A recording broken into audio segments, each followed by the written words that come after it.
Donc vous voyez, c'est vraiment de ça dont il est question. Après, ça n'a pas de limite, c'est-à-dire que vous dessinez votre propre réalité, vous dessinez ce qui vous intéresse. Si ce qui vous intéresse, c'est réussir votre vie de couple, réussir votre vie de mère de famille, réussir vos projets dans la vie, il n'y a aucun problème. Ce message est pour vous. Il y en a d'autres à qui ça intéresse de voir que de défaire tous les trucs, le monde est en moi, voilà. Mais c'est pour vous aussi. Il n'y a pas de limite. De voir que tout le monde a tort, c'est très bon aussi. De voir que moi, ce que je veux, c'est plus de bonheur dans ma vie de tous les jours. J'ai pas envie de m'illuminer spirituellement, ça va quoi. J'ai juste envie d'un truc concret, sympa. J'ai un problème avec mon corps, il me fait chier, machin, il y a des trucs, j'arrive pas à régler ce problème-là. Est-ce qu'il y a des solutions? Toutes les solutions sont en vous. Toutes. Maintenant, pourquoi est-ce que j'en ai pas l'expérience? Parce que je le veux pas. Voilà. Ça c'est très difficile à accepter.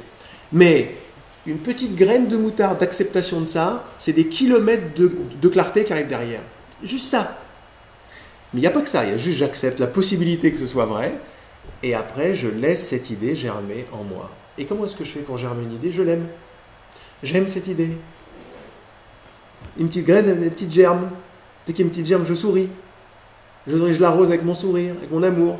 C'est mon petit jardin secret. Bon, je fais tous mes trucs et tout, mais là, entre moi et moi, dans ma voiture, dès que je conduis, avant d'aller au supermarché, je fais pause, je ne vais pas foncer pour aller faire les courses. Je vais prendre un petit peu de temps de moi, je vais regarder dans mon cœur, je vais regarder mon petit jardin, et je vais voir ma petite graine où elle en est. Et là, ça va, coucou, bonjour. Et j'arrose. Et tout marche. Pour ceux qui font un tout petit peu des thérapies un petit peu alternatives, genre la sophro, l'ostéo, machin comme ça, où on voit que les choses ne sont pas aussi solides qu'on ne le croit et tout est lié. Les cellules, le mal de là, la relation avec la mère, machin, tout est lié, tout est dans l'esprit. On s'est déjà ouvert, bon je crois que tout le monde ici c'est le cas, on s'est déjà ouvert à la possibilité que plus on avance, plus on découvre des trucs pas possibles, quoi.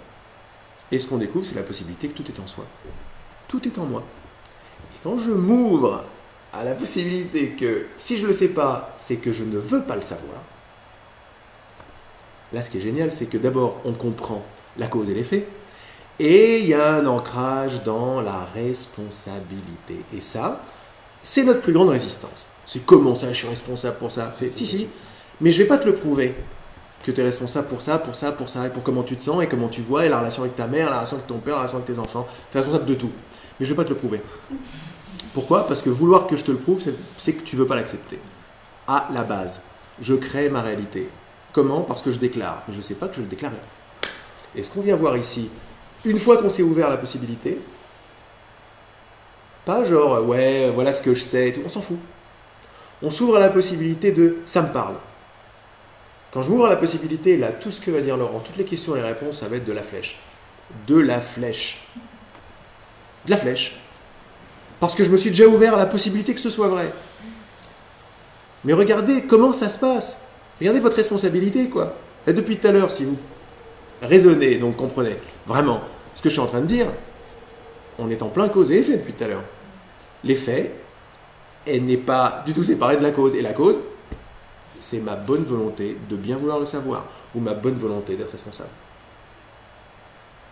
Et ça marche pour absolument tout dans notre vie. Donc, comme je disais tout à l'heure, pour ceux qui veulent juste un truc comme ça, il y a une façon de comprendre, les choses un peu différemment. Mais cette compréhension-là, la compréhension que je suis créateur d'absolument toute chose, c'est la grosse classe. C'est la classe grave. Parce que là, il n'y a plus de victimes. Et là, à travers les murs d'outrage que je passe en moi, parce que c'est des outrages, c'est quoi? Je suis responsable, mais t'es fou. Ok, mais une fois que je m'ouvre à cette possibilité, que je passe les murs, ils peuvent être gros, petits, des grands murs, des petits murs, ça on ne sait pas quelle est l'intensité de ma bonne volonté, l'intensité de mon désir, l'intensité de ma curiosité d'enfant. On ne sait pas où est-ce qu'elle est. On nous a appris à refermer l'enfant en soi, être sérieux, machin, gagner sa vie, voilà. Ok, mais l'enfant en soi, il n'attend que nous, que d'ouvrir la porte avec un grand sourire. Et c'est notre meilleur atout, lui. C'est la joie. C'est la joie du sans limite. Quand j'étais petit, mais sans limite, quoi. J'ai commencé à apprendre les limites et après à vivre les limites que j'ai apprises. Je vais le refaire, je vais le refaire lentement celui-là, parce que là c'est que de la cause et de l'effet maintenant. J'étais sans limite quand j'étais petit. J'avais pas peur, hein, tout allait bien, etc. J'ai commencé à apprendre des limites sur qui je suis, sur comment la vie marche, sur qu'est-ce qu'il faut faire, des choses très très très bizarres. Mais je les ai appris par amour pour mes parents, amour pour la société, etc. Et en apprenant ces limites, qu'est-ce que j'ai fait? J'ai commencé à vivre ces limites. J'ai pas vécu ces limites pour les apprendre. J'ai appris ces limites et ces limites m'ont montré un monde de limites. Une fois de plus, de quoi on parle depuis tout à l'heure, je vois ce que je crois. Et comment est-ce que je vais changer l'histoire? C'est très dur de travailler sur ces croyances. Apparemment, par la bonne volonté. Pourquoi? Parce que si je crois quelque chose, c'est que j'ai choisi de le croire. C'est que j'ai bien voulu le croire. Si je veux maintenir un truc, c'est que je veux maintenir un truc, ou je choisis de maintenir un truc, ou je décide de maintenir un truc. On reprend son pouvoir, qui est un pouvoir qu'on n'a jamais perdu, un pouvoir de décision. Et on va voir comment on joue avec. On va voir de quoi le monde est fait. Uniquement pour ceux que ça intéresse. C'est-à-dire uniquement pour des désirs qui sont prêts à se dire « Ok, je veux bien mettre en pratique, ça me parle. Je veux bien mettre en pratique, je vois que ça n'a pas de limite. Je ne suis pas obligé d'aller jusqu'au fait qu'on est un, par exemple. Pas obligé d'aller jusqu'à là. Ça me parle grave, mais bon, c'est peut-être un peu too much. De voir que le monde est en moi, c'est peut-être un peu too much. De voir que je ne suis pas un corps, c'est peut-être un peu too much. C'est génial. Ça dépend selon les envies de trucs, que je suis celui qui décide de quoi faire. J'adopte ce que je veux adopter au niveau où je veux l'adopter. Donc il n'y a pas de limite, mais il n'y a pas de bien, pas bien, il ne faut pas faire tout, juste un tout petit peu, ça suffit. Une fois de plus, je m'ouvre un tout petit peu à la possibilité que ce que je sais n'est pas complet. Et je m'ouvre aussi à la possibilité que ma vie n'est pas complète, n'est pas, comme je disais quand j'ai commencé, n'est pas totalement illimitée comme j'aurais bien aimé qu'elle le soit. Je m'ouvre à la possibilité que c'est le cas, parce que j'ai bien voulu que ce le soit. Ok, ça a du sens, ça n'a pas trop de sens. C'est pas grave. C'est pas grave du tout. Non, c'est très bon, c'est très bon. Vous n'avez pas d'ailleurs on peut se sentir fatigué, pas fatigué, froid, chaud, dormir, c'est tout à fait normal. C'est complètement normal, vous en faites pas. On peut absolument ne rien comprendre à ce que je dis, tu comprends? Jusqu'à présent, ça va. Marc, ça va?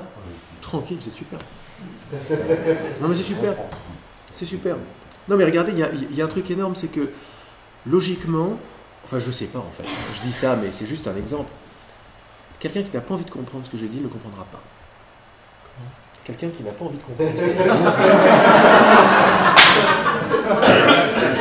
ne le comprendra pas. Quelqu'un qui n'a pas envie de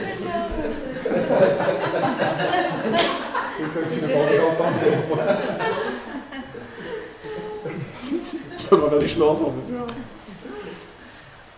Donc c'est super, c'est ça qui se passe. Et quand on touche à ça, et quand on l'élargit de plus en plus, cette responsabilité à laquelle j'étais pas tout à fait ouvert en fait. Je savais pas que il y avait une manette derrière, j'avais les manettes, c'était moi qui avais les manettes. Je savais pas ça. Quand je m'ouvre à ce truc-là, mais c'est sans fin. J'ai mes yeux qui se posent sur le truc de Kleenex, c'est la bonne nouvelle. C'est la bonne nouvelle. C'est ça la bonne nouvelle. La bonne nouvelle, c'est que je dépends de rien. Jusqu'où est-ce que j'ai envie de pousser le truc? Après, c'est bon, quoi. On s'aperçoit aussi que ce genre de choses n'était pas conscient jusqu'à présent. On va voir, mais comment est-ce que je crée le truc là? On va le voir, si on veut le voir. Si on veut le voir, on va le voir. On va s'apercevoir que ça résiste, mais j'ai envie de le voir, j'ai envie de le voir, j'ai envie de le voir. Et moi, j'ai le sale rôle de te dire, Julia, non, si tu ne le vois pas, c'est que tu ne veux pas le voir. Mais non, mais je veux le voir. Mais non, tu ne veux pas le voir. Parce que je peux pas, tu me demandes de traiter comme une victime, je peux pas. J'ai découvert en moi, je vais pas faire, oh oui, je sais que tu veux, mais ça va bien se passer. Non, je peux plus croire à ça. Moi, j'ai joué ce jeu pendant 10 ans, grave, bien avant. Mais ma seule résistance avec ce qui s'est ouvert chez moi il y a 10 ans, c'est la résistance à ça. Je dis, attends, mais je me suis amusé comme un petit avec mes petites idées d'enfant, genre le hasard n'existe pas, puis blam. Je suis créateur, blam. Mais vraiment le truc qui tombe, Enfin, vous savez comment ça se passe, les clartés. À un moment, il y a des trucs qu'on voit, on fait « c'est ça, c'est clair ». Et moi, j'ai fait du « c'est ça, c'est clair » sur ces idées-là. Et plus je le faisais, plus ça s'éclairait. Et le monde me le prouvait. C'est pas possible. On est un. Bam, on est un. J'allais dans la rue, je fais « c'est moi, c'est moi, c'est moi. Oh » Et c'est ce que je voyais. Alors, qu'est-ce qui s'est passé à un moment? J'étais là, je me suis vite aperçu que ça n'avait pas de limite, cette histoire. Puis j'ai eu des boules. Je fais bon, allez, calme, calme. On va revenir du normal, Laurent, tranquille, tranquille, c'est bon, c'est bon. Pour qui tu t'es pris, c'est bon. Quoi. Parce qu'après, ça n'a pas de limite. Et une fois que j'ai dit pour qui tu t'es pris, l'intensité de ma bonne volonté commençait à changer, bien que j'étais baigné de joie, parce qu'il y a une grosse joie qui s'ouvre avec ça. L'intensité a commencé à changer. Qu'est-ce que j'ai demandé à mon univers? J'ai demandé à mon univers de me prouver ou de me montrer que c'était un peu too much. Et donc, il fallait revenir à de la normale, à de la norme. C'est ce que j'ai demandé, c'est ce que j'ai eu. Mais il y avait toujours derrière le souvenir absolument indélébile de... Quand je ne voulais pas vraiment l'ancrer, j'appelais ça Alice au pays des merveilles quand ça m'est arrivé. Mais c'est une ruse, c'est une façon de dire, ouais, c'est un rêve. Mais quand on s'ouvre à ces possibilités-là, on s'ouvre à une connaissance énorme, profonde, plus haute, à de la lumière, à plein de choses. Et surtout à des réponses. Des réponses. Je suis quand même quelqu'un, j'aimais bien ces idées-là, mais je suis quand même un mec assez intello, j'ai fait des études, mes trucs, je suis quand même assez sérieux, puis j'aime l'intellect. J'aime comprendre. J'aime regarder les choses. Et là, les réponses qui venaient en moi, je me dis, putain, mais je suis une grosse vedette, quoi. J'ai des réponses, mais je suis Einstein, qu'est-ce qui se passe, quoi? Et je m'étais ouvert à la possibilité de la connaissance. C'est-à-dire la possibilité de ne pas savoir. Et quand, avec la possibilité de ne pas savoir, je pose une question, mais là, il y a une réponse qui arrive de plus en plus vite. Oui, mais c'est moi qui sais tout ça? Oui, parce que tu es sans limite. Parce que toute la connaissance est en toi. Comme tout le bonheur est en toi, on a vu tout à l'heure, toute la connaissance est en toi. Et cette connaissance, quand elle arrive, n'est pas juste intellectuelle. Elle arrive avec sa source. Sa source, c'est l'illimité. Et l'illimité, c'est... Chaque fois que ça arrive. Et ça illumine toute ma pièce, tout mon corps, tous les gens que je vois. Je trouve tout le monde beau, tout le monde intelligent. Parce que moi, je me suis amusé avec l'idée « on est tous un ». Ça me plaisait. C'est ce que je trouvais. Je trouvais que c'était un fil d'or très très mystique qu'il y avait entre toutes les religions. Elles étaient toutes d'accord pour se dire les Juifs, Adonai Echad, Dieu, Jésus, on est tous un, le Père et moi sommes un, les bouddhistes, on est un, les hindouistes, il y a une seule réalité, le musulman, une seule réalité, on est un. Bon, je suis sûr, et là j'ai commencé à voir qu'avec tous les trucs que je comprenais à l'époque, mais je venais pas d'un truc spirituel du tout, quoi. Je sortais de mon deuxième album, de crise pas possible, j'allais mourir 2 ans auparavant, il y avait beaucoup de joie, j'étais content de faire mon deuxième album, puis à un moment j'ai dit bon fuck, c'est bon, allez, je dis merde à toutes mes croyances et j'essaye. Qu'est-ce que je risque? Et là ça a payé. Et quand ça a commencé à payer avec la connaissance qui jaillissait, je commençais à comprendre les choses, mais beaucoup plus clairement. Et je commençais à lire des bouquins que j'avais jamais lus avant, des bouquins spirituels, des bouquins un peu ésotériques, et je pigeais le truc, mais énorme comme je comprenais, quoi. Je commençais à le comprendre comme si moi je l'avais écrit. Mais ça veut rien dire, ça. Et pourtant, c'était mon expérience. Donc, mon mental, il paniquait, il était là, mais qu'est-ce qui se passe? Et mon cœur d'enfant, il était là, yes, on y va, on continue. Et mon mental, il a pété les plombs. Enfin, il était là, mais c'est pas possible, quoi. Ça veut rien dire, je l'ai écrit le bouquin, j'ai pas écrit le bouquin. Je suis français, le bouquin, c'est un Américain qui l'a écrit. Et mon cœur, il me disait, c'est toi qui as écrit le bouquin. Oh. Mais j'aimais bien l'expérience que ça faisait. Ça faisait quoi comme expérience? Ça faisait un truc énorme, quoi. Plus je disais que c'est moi qui l'avais écrit, plus je réalisais que c'est moi qui l'avais écrit. Mais ça ne veut rien dire, ça. Mais restez avec la joie que je suis en train de vous transmettre. C'est que comme ça que ça se passe. C'est pareil que la Terre est ronde, ou la Terre n'est pas plate. Et moi, j'ai joué avec on est un. Et qu'est-ce que va montrer mon monde? Qu'on est un. Qu'est-ce que ça veut dire on est un? Mais je regarde dans tes yeux, mais c'est moi. Et moi, c'est genre, c'est lui Funès, mais c'est moi. Et après, je vais, c'est moi. C'est moi. C'est que des trucs comme ça. Et je vais voir des trucs comme ça. Alors, moi, je me suis dit à un moment, ma raison, alors j'ai été très joyeux, mais ma raison, n'est-ce pas, m'a dit, bon, Laurent, t'es dans un trip, quoi. T'as pris des substances là dans ta vie, là, c'est pas génial, quoi, tu vois. T'es dans une grande hallucination. Mais quand j'ai dit ça, j'étais en lien avec la connaissance. Dans mon petit mental. je me disais, j'ai mis les deux doigts dans la prise de la connaissance universelle. Je ne sais pas ce que ça voulait dire, mais c'était ma seule explication. Dans le ciel, j'ai mis mes doigts, je ne sais pas où, mais alors là, c'est du 10 000 volts. Et quand j'ai dit, bon, je suis dans un trip en fait, je suis dans un trip, on va revenir à du normal. La sagesse en moi, la connaissance en moi, la voix, alors il y en a qui vont mettre des noms un peu religieux dessus, mais c'est pas la peine. Une voix plus profonde en moi, qui était moi, mais moi plus profond, me disait le trip, c'est ta vie de tous les jours, mon grand. C'est pas possible, arrête tes conneries. Quoi. C'est un rêve ou quoi? Et j'entendais derrière le grand sourire. C'est un rêve. Quoi? Bon, bah après, j'ai joué avec l'idée, c'est un rêve. Qu'est-ce que j'ai eu d'après vous? C'est un rêve. Comment parler de ça? On ne peut pas en parler, parce que c'est des outrages. La seule chose que je peux faire, c'est vous donner l'envie de le voir. Et de faire exactement la même chose que j'ai fait. Parce que je crois que c'est la solution. Bien vouloir avoir tort, mais surtout s'amuser avec. S'amuser avec une idée. Vous allez voir, votre réalité de tous les jours va vous le montrer. C'est comme ça que ça se passe. Après, on a des outils pour enclencher un truc plus profond, pour que ça reste de plus en plus. Après, on commence à y goûter, les uns les autres, on commence à goûter à ouh là là là là, c'est la totale ce dont il nous parle. Ça marche. Et dès que je vois que ça marche, je commence à réaliser que ça marche. Et après, ça s'ouvre et ça se referme. Je m'en rappelle et j'oublie. Puis à un moment, on fait des yo-yo comme ça, puisqu'on veut s'arrêter de faire des yo-yo. Quand on va arrêter de faire des yo-yo, on va trouver les moyens d'arrêter de faire des yo-yo. Pourquoi? Parce que jusqu'à présent, je voulais faire des yo-yo, parce que je fais des yo-yo. Ça revient tout à ça.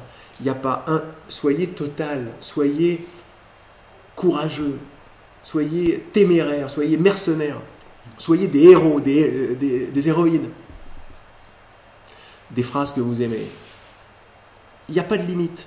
Ça veut dire qu'à un moment, vous allez vouloir prendre toutes vos résistances, toutes vos peurs, tous les trucs dont vous êtes victime. Vraiment, je suis victime de ça, c'est pas de ma faute. Avec la petite graine de moutarde derrière. Ah, ok, alors maintenant je vais essayer autre chose. Je vais essayer, ça vient de moi. C'est pas plus que ça, hein. Je vais essayer, ça vient de moi. J'ai un problème avec ce gars. J'ai un problème avec cette fille. J'ai un problème avec mon boulot. Avec mon patron au boulot. Bon, ok, j'ai tout essayé. Mais je vais essayer un truc, ça m'a parlé son histoire là, samedi. C'est quoi? C'est... Ah oui, c'est de ma faute, je suis responsable. Non, c'est pas de ma faute, je suis coupable. C'est de ma faute, je suis responsable. Ben, c'est énorme, parce que si vous êtes responsable, vous allez donc pouvoir le changer. Parce que si c'est la faute de quelqu'un d'autre, de Dieu, de la vie, de vos parents, de machin, vous n'allez pas pouvoir le changer. Mais si c'est de votre faute à vous, quand je dis de votre faute, c'est pas un levier de culpabilité, hein. C'est un levier de réalisation. C'est moi qui ai décidé de voir ça. Quand je vais voir comment ça marche, ben je vais choisir de voir autrement. Et là, ma vie va commencer à changer. C'est-à-dire, c'est quoi ma vie? C'est ma perception, mon expérience. Ma vie de tous les jours. Hein. Et je vais vouloir prendre des outils de plus en plus. D'abord, je vais vouloir venir écouter ce genre de trucs de plus en plus. C'est à ça que servent les vidéos, c'est à ça que servent les micro-pratiques, c'est à ça que servent nos retraites, nos ateliers, nos réunions, les liens qui se passent ici. Pour ceux qui commencent à rentrer dans l'énormité de ce qui est en train de se passer derrière ce qu'on croit qui se passe, on veut rien d'autre, quoi. On veut rien d'autre, pourquoi? Parce que ça marche. Plus ça marche, plus je suis content. Plus je suis content, plus j'ai envie que ça marche. Mais pourquoi ça marche et je suis content? Parce que j'ai vu que j'étais responsable. J'ai joué avec cette idée, j'ai vu que c'est le cas.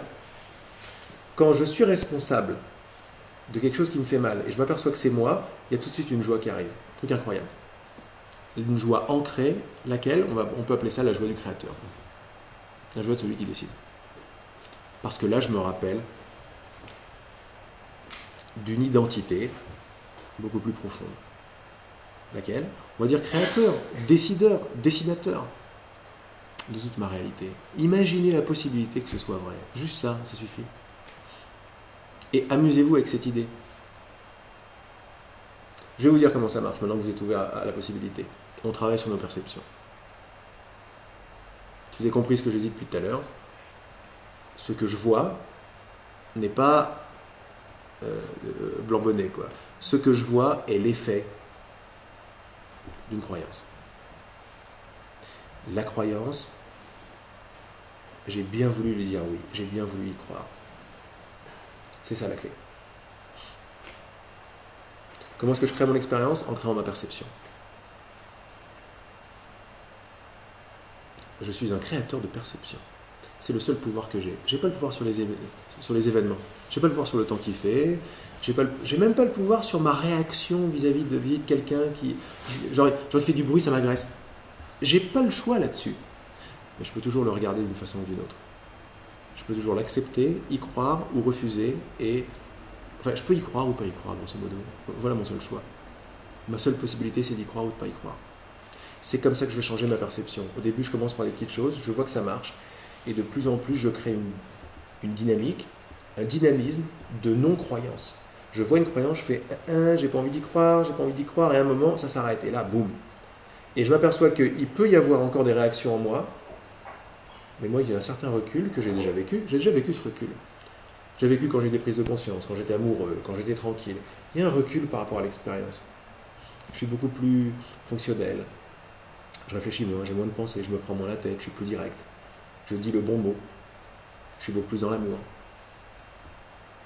Et je peux arriver à une expérience comme ça, de plus en plus de façon continue, en réalisant que c'est moi qui crée l'expérience inverse. C'est moi qui crée l'expérience de j'en veux pas, etc. Comment ? Par ma perception. Je peux changer ma perception à chaque instant. Si vous préférez, j'ai le choix d'interprétation des événements. Je n'ai pas le choix des événements, mais j'ai le choix d'interpréter mes événements d'une façon ou d'une autre. Et je pourrais interpréter les événements d'une façon ou d'une autre, et déjà même m'arroger le droit de pouvoir le changer, si je veux bien seulement. Je vais pouvoir comprendre ce qui se passe là, si je veux bien comprendre ce qui se passe là. C'est toujours la même histoire. Tu peux donner un exemple pratique ? Il fait du bruit, ça t'énerve ? Bien sûr. L'exemple pratique est le suivant. Et c'est très simple. Je m'aperçois que ma perception a toujours à voir avec comment je me sens. J'ai la croyance que son bruit est la cause du fait que ça m'énerve. Son bruit ou n'importe quoi d'autre. Et je m'aperçois que c'est pas vrai. Je m'aperçois que quand je suis par exemple joyeux, ton bruit ne m'énerve pas. Ah, mais ça m'intéresse cette histoire. Ça enlève la solidité de c'est ton bruit qui m'énerve. Parce que quand je suis joyeux, ça m'énerve beaucoup moins. Et je passe. Pareil avec ma vie de tous les jours. Avec le bruit de mes voisins. Eux, ils font de la techno là-bas. Juste à côté. Bam, ça y va. Il y a quelques semaines, ou un mois, je ne sais plus quoi, on faisait une retraite, on faisait un rendez-vous. Après, j'étais un peu fatigué, etc. Puis ils avaient joué à un fond de techno un peu toute la journée. Et là, ça commençait à m'agresser. Mais ça m'agressait avec les émotions, genre, putain, il faut qu'ils arrêtent, ils font chier, mais regarde leur qu'il est, machin. Et ça commençait à monter. Et je me suis aperçu que ça commençait à monter parce que j'ai bien voulu être victime de leur truc, parce qu'en fait, j'ai bien vu qu'avant, ça ne m'agressait pas. Donc pourquoi ça m'agresse maintenant ? Ça m'agresse parce que quelque part en moi, j'ai décidé que ça m'agresse. C'est mon émotion qui a commencé à se projeter à l'extérieur, à trouver des victimes à l'extérieur. Quand je me lève le matin et que je suis heureux, et que je suis amoureux de la vie, tu peux faire tous les bruits que tu veux, ça ne m'agressera pas. Donc juste le fait de constater que tu es créateur de ça, hop, ça tombe. Constater, d'abord accepter l'expérience, évidemment. De critiquer de moins en moins, juger de moins en moins. Parce que plus je juge quelque chose, plus je le sépare de moi, et moins je pourrais reconnaître que c'est ma création si je le juge. Et si je le juge, c'est-à-dire j'en veux pas. J'en veux pas, c'est-à-dire c'est pas ma création. Grosso modo, c'est ça que ça veut. C'est ça que je déclare quand je juge une expérience. Quand je dis c'est pas bien. Je sais pas que j'ai créé le truc. Mais moi je suis en train de vous dire qu'à un niveau plus profond, vous l'avez créé. Donc que vous le sachiez ou pas, consciemment ou pas, quand vous jugez quoi que ce soit, qu'est-ce qui se passe ? Vous jugez vous-même, puisque c'est vous qui l'avez créé. D'une façon ou d'une autre. Vous avez créé votre perception. Donc si vous n'êtes pas content d'un événement, vous avez créé la perception pas content. Et vous réagissez pas à l'événement. Vous réagissez à pas content. Vous réagissez à votre filtre de croyance. Moi, je ne réagis jamais au monde à l'extérieur, je réagis à ce que je crois du monde. Et petit à petit, de plus en plus, je m'aperçois que c'est vrai. Donc, en acceptant l'expérience, en bien voulant me rappeler, voir que ça vient de moi, de plus en plus, je vais réaliser que le monde n'a pas la force que je lui ai donnée. Je vais voir que je suis libre des événements du monde. Il peut me regarder de travers, par exemple, lui. Ou elle va me regarder de travers. Si je me sens pas bien, et je dis c'est à cause d'elle, elle regarde, elle m'aime pas. C'est pas en fait ce qui se passe. Parce que si j'étais amoureux, là, si j'étais très très bien, elle me regarderait de travers et je réagirais pas de la même façon. Donc qu'est-ce qui est vrai? Serait-il possible que mon humeur... On avait fait une vidéo il n'y a pas longtemps qui s'appelait Le nuage noir, pour ceux qui l'ont vu. Le nuage noir traitait de quelque chose, un nuage noir dans l'esprit qui est quelque part en nous, un nuage fait de peur, de culpabilité, de jugement, etc., qui n'est pas spécifique, qui traîne en nous et qui a besoin de situations spécifiques sur lesquelles se projeter. Ça, quand on va regarder à l'intérieur de son esprit, on trouve ce genre de choses-là. On trouve du jugement, de la critique, du pas bien, de la peur. Et on s'aperçoit que les événements à l'extérieur me permettent de projeter ce truc-là à l'extérieur, de dire c'est de sa faute, parce qu'on ne veut pas le voir en nous. Et on s'ouvre à la possibilité que je ne réagis qu'à mon filtre de croyance. Donc, une condition qui me paraît hyper importante, c'est le fait qu'il faut être dans un état de calme, un peu de disponibilité, parce que si je suis dans un monde agité, ouais. À ce moment-là, tout ça m'échappe.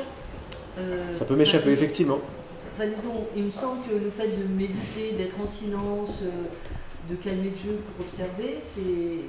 Si je suis tout le temps à être sur Internet, à écouter plein de musique, à me raconter plein d'histoires, à être en suragitation, je ne peux pas accéder à ça. Donc, il me semble qu'il y a quand même des conditions, un contexte qui fait que ça peut être accessible. Et ce contexte ou ces conditions, qui c'est qui les crée? C'est moi. Donc c'est la même chose, ça revient au même. Si à un moment ça commence à t'intéresser, ce dont je parle, tu vas commencer à avoir des réactions comme celle-là, genre mais attends, mais je suis pris dans la vie de tous les jours, j'ai besoin de calme pour réaliser tout ça. Ouais, tu as besoin de calme. Et donc, si tu as besoin de calme, c'est-à-dire si tu veux du calme, besoin de calme c'est bien, mais si je veux faire du calme, je vais le faire. Comment? Je vais prendre 5 minutes, je vais prendre 30 secondes, je vais prendre un quart d'heure, je vais respirer. Tout suit ta volonté, c'est-à-dire ce que tu veux. Bien sûr, tu vas dire, mais j'ai besoin de calme, je suis trop pris. Bon, tu vas faire du calme. Qu'est-ce qui fait qu'il y a à un moment donné quelque chose qui veut le calme et comprend pas... Qui veut quoi? Dis-moi. Qui veut comprendre. Mais c'est très bien de vouloir comprendre. Hein? Vouloir comprendre ce dont il est question, c'est très bien. Mais là, on... Qui c'est qui veut ça? Ça surgit d'où? Ça vient d'où? Je comprends pas ta question. Qu'est-ce qui décide à un moment donné de bien vouloir voir ça? Toi. Comment ça marche? Toi. Qui veux-tu que ce soit? C'est pas le voisin. Pas le voisin. Oui, mais ça va pas. Le chemin spirituel, il nous a fait beaucoup de problèmes. On a appris qu'on n'était pas moi et personne, machin. Oui. C'est des pointeurs qui vont nous aider à mettre de côté le jugement et à réaliser qu'on est décideur et créateur de tout. Derrière cette question un peu spirituelle, il y a simplement un truc tout à fait clair. Si j'ai envie de faire un peu de calme, parce que je m'aperçois que ce dont il me parle, ça me plaît, mais je ne peux pas le mettre en pratique. Ah, mais ça c'est très positif ce qui vient de se passer. Ça me plaît. L'intelligence, elle dit quoi? Moi, toi, tu dis quoi? J'ai besoin de le mettre en pratique pour le mettre. Ok. Mais je ne peux pas le mettre en pratique tous les jours parce que j'ai beaucoup trop de trucs. Ouais, je vais prendre des mesures. Prendre des mesures. Ça dépend toujours de ce que je veux. Est-ce que je veux le mettre en pratique? Je trouverai du temps pour le mettre en pratique. Quand on veut, on peut. C'est toujours comme ça que ça se passe. Si je veux vraiment rentrer dans les trucs, défaire les croyances et tout, ça va m'intéresser. Et donc je vais le faire. Mais si je veux pas, je le fais pas.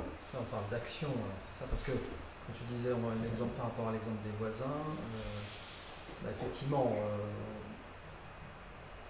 il y a une prise de conscience par rapport à ce qui se passe en soi, mais il n'y a pas de réelle action. Là, on passe, là, on parle d'action. Il y a de l'action. En fait. Bien sûr qu'on parle d'action. Je me demandais, la question que je me posais, c'est à partir de quel moment l'action arrive, enfin, et quand est-ce qu'elle est juste? C'est une excellente question. Parce que j'ai ce problème-là. Ben oui. En réalité, la seule action qui soit, regardez que la seule action qui soit, la seule action qui soit, la vraie action, c'est la décision. Qu'est-ce que je veux vraiment? Qu'est-ce que je veux? C'est déjà le cas. Qu'est-ce que je veux créer vraiment? C'est déjà le cas, parce que toutes mes actions suivent une décision plus ou moins consciente. Quand j'ai envie d'aller jouer au golf, absolument. J'ai vraiment envie d'aller jouer au golf. Mais il y a plein de gens qui vont me dire, oh, il fait froid, machin, truc et tout, mais si j'ai envie d'aller jouer au golf, j'y vais. Donc, qu'est-ce qui fait que mon corps va bouger pour aller jouer au golf? Le corps, ce qu'on m'a dit, ce que j'ai compris? Non, ma volonté. Quand on veut, on peut. Quand j'ai vraiment envie d'aller tuer mon voisin, je vais le tuer. Je vais le tuer. Ou alors, je vais pas le tuer quand j'ai pas envie de le tuer, parce qu'il y a de la morale qui va venir, mais si tu as vraiment envie de tuer ton voisin, tu vas le tuer. Le mec qui a vraiment envie de faire une mitraillette chez Charlie, mais il va le faire. Pourquoi? Parce qu'il voulait. À un moment, tu peux pas arrêter le désir. Parce que c'est la chose la plus forte. C'est pas le désir, c'est la décision. La décision de dire oui à quelque chose, à une idée. Depuis tout à l'heure, on parle que de ça. C'est une excellente mise en bouche. Je ne suis plus victime de quoi que ce soit. Mais si je m'intéresse à la racine de l'action, qu'est-ce qu'une action juste? D'où vient une action? C'est magnifique. Tu vas trouver les réponses en toi. Comment? J'ai envie de savoir d'où vient l'action. C'est tout. Avec cette question et le désir de ton cœur là-dedans, parce que je veux vraiment voir d'où vient l'action. Je suis intéressé, c'est sympa comme débat, d'où vient l'action. Tu vois les différences d'engagement? Mais si je suis vraiment engagé, parce que j'ai dit, oula, moi ce qui m'intéresse, c'est d'où vient l'action. D'où vient l'action? D'où vient l'action? Tu vois mon énergie, comme elle change là quand je t'en parle? Là, ça commence à vraiment m'intéresser. Là, il va pouvoir y avoir du bruit, il va faire du bruit, truc et tout. Là, ça ne m'intéresse pas. Je suis focus. Qu'est-ce que je veux? Savoir d'où vient l'action. Tu viens, on va déjeuner? Non, je veux savoir d'où vient l'action. Non, je veux savoir qu'est-ce qui fait que mon corps va bouger pour aller déjeuner. La faim. Mais d'où vient la faim? Et pourquoi je dis oui à la faim? Et à un moment, d'où ça vient? Tu vas suivre ton engagement. Et tu vas trouver les réponses, bien sûr. Parce que jusqu'à présent, tu étais engagé pour ne pas les avoir. Et là, on arrive à des choses très, très intéressantes. Parce que si on accepte ça, cette loi-là, on s'aperçoit de choses magiques. Je suis toujours engagé. Je ne vais pas travailler sur mon engagement, il est toujours engagé. Mais vers quoi je suis engagé? Et là, regarde, j'en parle. Pourquoi? Parce que je me rappelle que je n'ai pas à travailler pour être créateur. Je suis un engagement permanent.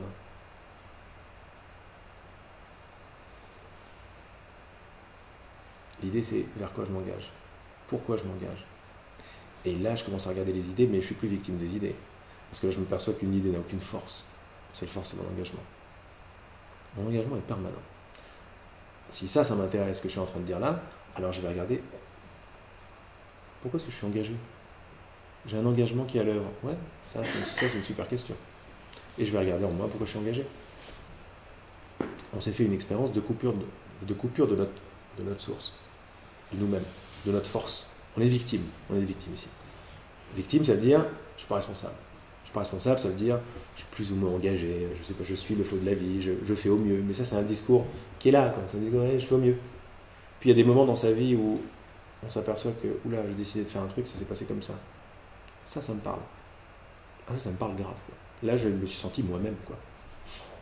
Pas dans la force sur quelqu'un d'autre ou l'abus ou quoi que ce soit. Non. J'ai touché une encre en moi super forte, quoi.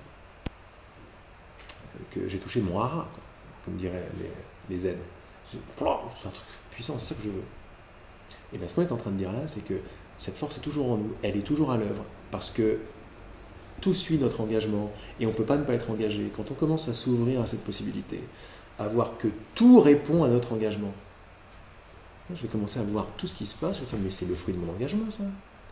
Mais ça me montre quoi? Ah, ça me montre que toi, peut-être que tu m'aimes pas, et je commence à réagir. Je suis engagé à quoi? À quoi est-ce que j'ai donné mon engagement? À la séparation, à moins bien, pas bien, à je veux être aimé, à je suis pas aimé tout le temps. Tout ça, c'est des idées qui sont en nous, qui sont très actives. Mais l'idée en elle-même n'a aucun pouvoir. L'idée n'a aucun pouvoir. Ce qui a du pouvoir, c'est mon engagement. Et ça fait mon engagement. Qu'est-ce que je veux? Qu'est-ce que je veux? Engagement, c'est-à-dire mettre de l'énergie, un focus. Oui. Qu'est-ce que tu veux? Si j'ai envie de... Focus émotionnel, focus... Même ça, c'est compliqué. C'est compliqué. Je veux aller au ski. Tu mets un focus émotionnel là-dessus? Regarde, tu souris. C'est quelque chose de naturel. Je veux aller au ski. Oui, mais tu devrais pas. Là, ma volonté d'aller au ski. Si j'écoute, tu devrais pas. Et les raisons de tu devrais pas, mon engagement principal d'aller au ski, il va commencer à s'effeuiller un petit peu. Il va être moins fort. Mon focus, ça passera de ah oui, parce que maintenant j'écoute autre chose. Donc maintenant j'ai divisé mon engagement, mon focus. J'ai divisé mon focus. Maintenant mon focus, il va où? Il va dans une idée, dans son contraire. Il n'y a pas de mal à ça, c'est une expérience. Mais peut-être que focaliser mon envie ou mon engagement là-dessus, peut-être c'est pas génial, mais alors je m'intéresse maintenant comme un scientifique. Alors attends, je vais enlever mon engagement de ça et je vais mettre mon engagement dans la raison. Dans oui, je devrais pas. Et ça c'est tout un nouveau monde de compréhension intellectuelle de pourquoi je devrais pas. En général, quand je continue là-dedans, je fais rien, je vais pas au ski. Je vais pas au ski. Oui. C'est simple, hein. Ouais. C'est simple comme bonjour. Parce que j'ai écouté des gens qui m'ont dit c'est pas bien d'aller au ski.